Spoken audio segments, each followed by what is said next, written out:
Saudara Kapolri mencopot Verdi Sambo dari jabatan Kadif Propam Polri dan dimutasi sebagai Patiyanma Polri seusai diperiksa penyidik Baris Krim Polri pada Kamis lalu. Keputusan Kapolri mencopot Verdi Sambo dan memutasi 25 polisi yang terlibat dalam penanganan kasus pembunuhan Brigadir Yosua menurut sejumlah pihak menjadi langkah yang tepat. Sampaikan permohonan maaf kepada institusi Polri. Demikian juga saya menyampaikan bela sungkawa atas meninggalnya Brigadir Yosua.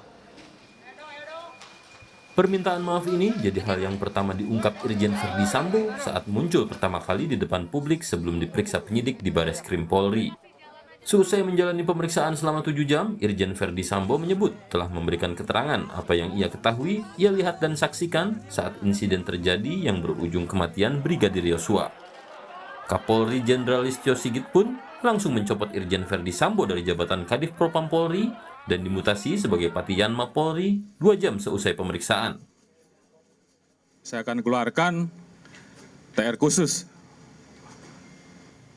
untuk memutasi dan tentunya harapan saya proses penanganan tindak pidana terkait dengan meninggalnya Brigadir Yosua ke depan akan berjalan dengan baik dan saya yakin tim sus akan bekerja keras. Anggota Komisi 3 DPR RI Habibur Rahman menyebut keputusan Kapolri mencopot Verdi Sambo dan memutasi 25 polisi yang terlibat dalam penanganan kasus pembunuhan Brigadir Yosua sebagai langkah cepat. Habibur Rahman juga memuji penuntasan kasus pembunuhan Brigadir Yosua yang turut menggandeng Komnas HAM dan institusi lain.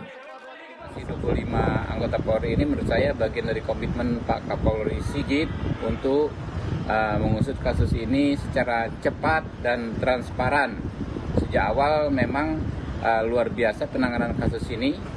Saya pikir sudah sangat memenuhi standar presisi, ya, dan tidak ada di seluruh dunia, hampir tidak ada pengusutan sebuah perkara pidana pembunuhan sejak awal melibatkan Komnas HAM dan berbagai institusi lainnya. Menurut Ketua Indonesian Police Watch IPW Sugeng Teguh Santoso, pencopotan sudah sewajarnya dilakukan Kapolri sebagai pimpinan dari Irjen Verdi Sambo dan sejumlah polisi lainnya yang dianggap menghalangi penyelidikan kematian Brigadir Yosua. IPW bahkan menyorot adanya pelanggaran pidana selain pelanggaran kode etik yang sangat besar kemungkinannya dilakukan Irjen Verdi Sambo dan 24 polisi lainnya. Akhirnya nih 25 orang terseret nih ya. Jadi ada dugaan pelanggaran kode etik yang berat. Menurut saya beberapa ketentuan kode etik dilanggar, ini berpotensi untuk diberikan sanksi berat. Nanti kalau ditemukan adanya pelanggaran kode etik dan menurut IPW di sini ada banyak pelanggaran kode etik, maka kepada yang bersangkutan bisa diperiksa pengenaan pelanggaran kode etik dan juga jangan lupa potensi adanya pelanggaran pidana, ya, ketentuan pasal 221 dan pasal 233.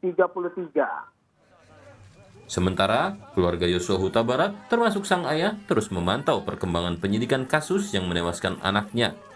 Terlebih, ada pasal persekongkolan yang dijeratkan pada Eliezer yang membuka peluang adanya tersangka lain dalam kasus ini. Saya sangat mengapresiasi. Oke, Pak Samuel, bagaimana tanggapannya pasca Polri menetapkan Barada Eliezer sebagai tersangka?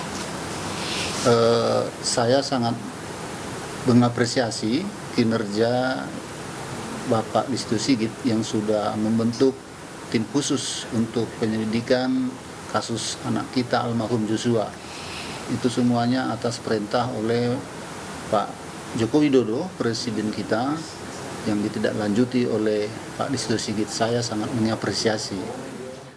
Kini, Samuel Huta Barat dan keluarga menanti dengan sabar proses demi proses yang dilakukan Polri dan penuh harap Polri bisa mengungkap secara terang kasus kematian putra sulungnya, Brigadir Yosua Huta Barat. Tim Liputan Kompas TV.